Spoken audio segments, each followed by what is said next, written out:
Hello, আসসালামু আলাইকুম। আমার নাম হলো আর্শ। আমার বয়স এখন 6 বছর। আমি ক্লাস 2তে পড়ি। আমার কাছে একটা খেলনা আছে, ওই খেলনাটা আজকে আনবক্সিং করব। তো আপনারা দেখেন, স্ক্রুড্রাইভার আছে, স্ক্রুড্রাইভারটা কই? আচ্ছা, ওটা পরে দেখা যাবে। এই যে পাইছি, এখন আনবক্সিং করি।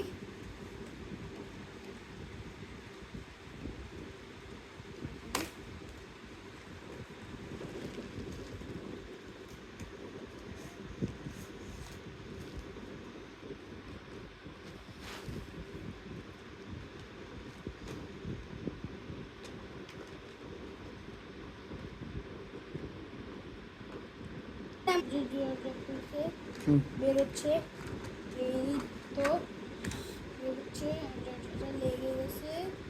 তো বন্ধুরা, বাই বাই, আপনাদের ধন্যবাদ।